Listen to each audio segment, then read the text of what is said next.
about the monitoring path of the camera itself? So 720 right now.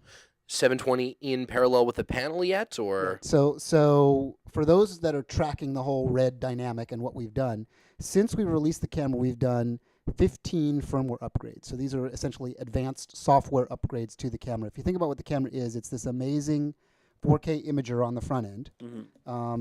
In the middle is all the electronics, and in the back end is this specialized raw compression engine we call Red Code. That's the camera. The whole middle is essentially a supercomputer.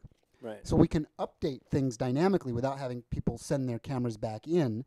You download software off the web, you put it on the little CF card, the same card that's shooting right now, and when you put it into the camera, it says, look, you've got new software. Do you want to upgrade your camera? And you push yes, and you wait 30 seconds, and you make sure that you don't unplug the camera in the middle of the update, or else you end up with a brick, and then you got to send it back. Right. You just... It's a paperweight. Typically, you plug it in or make sure your battery's at 80% or more and keep people away from it so they don't, bump it during the middle of a firmware upgrade. Right. That's just common sense. Yeah, it's like an OS upgrade. You Yeah, don't want it's to like an unplug OS while upgrade. it's doing That's exactly what it is. You don't want to bump it while your OS You upgrading. definitely don't want to bump and grind while your OS is upgrading. That's for sure. absolutely true. And a couple of minutes later, you've got essentially a new camera with new features. So the last upgrade that we just released a couple of days ago is called Build 15. So it's the 15th major update to the camera.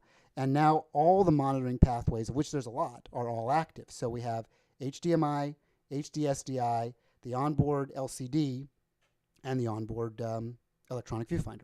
All can now run simultaneously in Build 15. And That's they're huge. all That's huge. 720p? Well, sort of. This is the challenge that we built in for ourselves was when we were doing the development on all the different monitoring options, the best panel that we could find, and if you look at our little LCD panel, it's remarkable in the fact that it's so lightweight, so thin, and so high resolution. It's actually a 1K monitor. It's not 1280, it's 1024, slightly less. Okay. But it was the perfect monitor. We did a special custom backlight. The challenge that we put ourselves into, not sort of realizing that it would be so much trouble, was that it scales at a different rate than everything else on the system, because the EVF is 1280, the HDSDI is 1280, and the HDMI is 1280.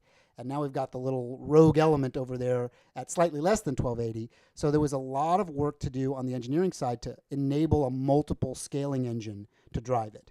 And now it's working. So now you're getting 720 out of the HDSDI and slightly less than that on the LCD, and all at the same time, simultaneously. That's which is great. an amazing That's feat. fantastic. So you can clap for the engineers that pulled it Seriously, let's do that. I think. Yeah, I think let's off. No, Well done. that was amazing. Well that done. was actually Yeah. because it is. We talked about it a little bit before, but that is very difficult to do. To actually have a multiple scaling in engines real time is not trivial, as we say Yeah. in the engineering world. awesome.